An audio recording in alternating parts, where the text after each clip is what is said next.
being chased off the property. I just thank you for inviting me. I'll keep mine really short. City of Temple City is going through a process right now in which most of the code, except for the zoning code, is being amended, and that's of great interest to all of you because most of the property, all of the property nuisance sections of that code are going to be amended. It's going to be amended here within the next 60 to 90 days. There'll be a publication for a public hearing, and any of you that would like some drafts of that once it gets to that point, please feel free. I have a stack of cards here to come by and see me. The code amendments for property nuisance, for property maintenance will include, but won't be limited to, hedge height, vegetative growth, everything that is deferred property maintenance, weathered siding. Our codes in Temple City were pretty ambiguous. They dated back to when the city was incorporated in 1960. So the times have changed, but the city's codes hadn't. Those will be amended, and ultimately we want to increase the property values within Temple City, and I'd like to think that code enforcement has a huge part in that. Another amendment to the code that would be of great importance to you is the inspection upon resale, and that'll be done. Yeah, I know. That'll happen here within this next year. It'll probably be happening before June 30th of next year, and we will also open that up to public comment at certain times, and that'll be published online as to when it'll be open for public comment. There is no model that we're basing it off of, but it'll include an inspection for use and an inspection for safety. So everything goes, automatic shut-off valves, water-saving toilets and shower heads, and of course, last but not least, inspections for use to make sure that structures on that property are what the city says they are. So it's not, if it's a single-family residence, it's a single-family residence, and it's not a duplex. The garage is a garage, and so on and so forth. Another one that would also be of interest to you is the residential rental inspection program. Anything above 2 units would need to be registered with the city, and it's almost like the LA City's systematic code enforcement program that involves anything. It's still in preliminary talks, but it would involve any residential rentals above 2 units or more, or 3 units or more, and that hasn't been decided yet. Would need to be registered with the city, and they would require to be inspected every 2 years for housing quality standards. And here we go again. I'm going to get that look again right now. The abandoned home registration, that'll be done before the end of this year. So if there's any vacant properties, they'll need to be registered with the city of Temple City. Aside from that, thank you. I know there's going to be quite a few questions. Like I said, I have quite a few cards here, and I will publicize all public meetings. I will publicize all public meetings with the Realtors Board here, so that way, if anybody would ever like to provide some input on all of those codes, you're more than free. And actually, I would appreciate it. Thank you very much. All right, very good. Boy, he's an easy act to follow when he leads with that point of sale inspection. All right, the next one we'll hear from is Rosemead, and that's Ray Rodriguez. Point of sale inspections to Realtor. What a brave man. About 3 years ago, our city adopted a new property maintenance ordinance, and that's some of the what Robert was referring to, coming to the new era and enforcement of that ordinance. But what happened in our city was that we either had we operate, and I think most code enforcement operates from a compliance point of view, where we ask people to comply, And so we do that with a warning notice. And then what would happen is when we did not get compliance, we'd have to issue a citation which was criminal in nature, and you would have to go to Rio Hondo Court to resolve that. In the years that I've been there, we've actually only had one case that we really had to take to court and fight in court to get the property owner to comply. So you have a warning, and then you have the court. So now what we're doing is, and it just passed our council, we're adopting an administrative citation process, which is going to be something in the middle. Where now if you are given a warning notice and you're given letters and you fail to comply, you will be given an administrative citation. And that administrative citations will have fines attached to it. So like $100 for the first offense, $200 for the second, $300. And this administrative process, we hope to have that become our middle ground where we can address the problems of property maintenance within our city.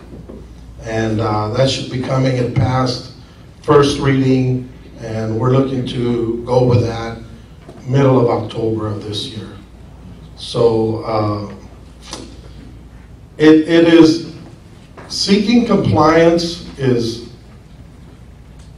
pretty much done all the time, but sometimes one of the problems that we have in our city is that we have a lot of rental properties in the city of Rosemead, and we have a lot of absentee owners that never go by their properties, owners that are not aware of a lot of these issues that are going on, how their tenants are impacting the neighborhood. So now this is going to give us a tool to work with the property owners, because I think that once they start facing fines, then they'll start being a little bit more responsible for their properties. And as it was mentioned before, I believe that our code enforcement efforts do help raise the property values of the city. I believe we need the standard. I believe we need safety standards. All of our cities, I know we're fighting garage conversions all the time. We're fighting residents that are invited within the residence to, like, a 2-bedroom house is now a 6-bedroom house, and people are sleeping in the kitchen, and those kinds of issues. So that's kind of like where we're moving forward. Another thing that happened recently in our city is we finally came up and developed a uniform fee schedule.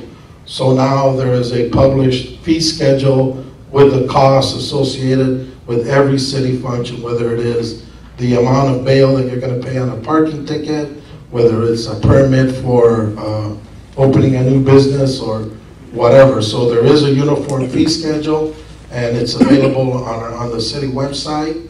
Another thing that happened, we launched in October of 2010 I don't remember what the letters stand for right now. It's CRM, but it's a Community Reporting System and Management. I think that's what they stands for. But it's a web-based system that is on our webpage, and there's a little wrench on the City of Rosemead webpage, and that, if you click on that wrench, you'll get a page where you can report certain things that you needed taken care of within the city. Anything from, let's say, a stop sign that fell down, to a converted garage that somebody wants to report, to all kinds of different problems. And the computer then automatically reads your request and forwards it to the proper department. Like, let's say we get a complaint sometimes about the shoes hanging on the power lines. So that gets directed to Public Works. If it's a converted garage situation, that comes to code enforcement. If it's a property maintenance issue, it comes to code enforcement. So that system started in October of 2010, and as of yesterday, we were over 6,600 entries in the system. So it's become a real good reporting tool. The other thing is that we use it ourselves also. So if one of our officers is driving on the street and he spots a violation, then he's responsible for making a CRM entry. That's our new tracking system. and every incident gets a number. So if, let's say we have a property maintenance issue, we can always refer not only by the address, but by the computerized number that was assigned to that call, to that request. And we do take anonymous requests. Now, the other side of the coin, you can be anonymous, but if you put like your email in, the computer will then email you back the information. It'll let you know that the case has been assigned, and it'll let you know that the case is being worked on, and any entries and updates that are made on the case that you reported, and it'll let you know when that case is closed. So you get a computerized reply or an email answer as to that case. So that's really worked out real well for us, and I think it's here to stay. And then I talked a little bit about absentee owners, and you know, if you do have rental properties and that maybe some of you people own yourselves, go buy it and look at it, check it every once in a while. Sometimes, you know, we've had incidents where our cities contract law enforcement with the sheriff's department, but they'll go to the house and you know, they'll make an arrest of narcotics and drugs out of the house, and the owner had no clue that there was 12 people living there. You know, that, so those are some of the things that we want to look at from the law enforcement, public safety side. So that's my other recommendation, and that's it. Oh, the other thing is, about 8 months ago, I came and I talked to you folks about the 2 swimming pools that were going in our city. Okay, they're both open, they're both in place. You owe it to yourself that if you're going to sell a home near Garvey Park, that you drive the people by Garvey Park, because that splash zone with the water cannons and the water slides is awesome. All the kids love it. And the new swimming pool up at Rosemead Park, right next to Rosemead High School on Mission, that's already built, it's already completed. It's the high school is going to use that pool for swimming tournaments and all those kinds of things. So there's 2 really good, beautiful facilities that you can make use to your advantage on a sale. And that's it. Thank you very much.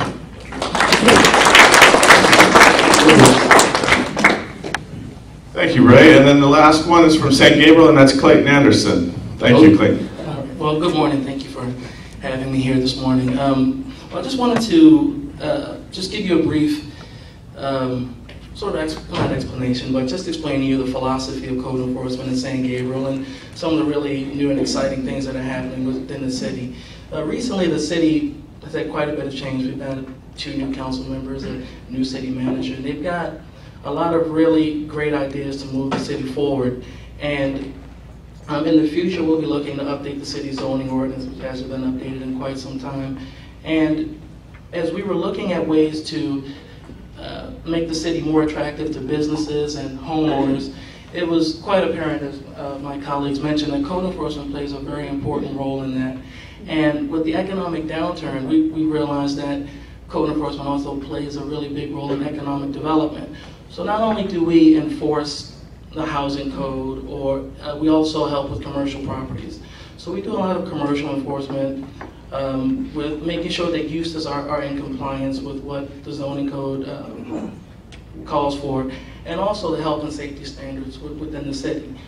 Recently, the City Council passed a new massage ordinance, which is going to affect some of the commercial properties in San Gabriel quite a bit, and hopefully it'll be a positive change. We were having some issues with you know, prostitution and some other things going on at the massage businesses. So we're hoping that this helps to make it a lot better and more attractive for businesses to come into some of our commercial properties.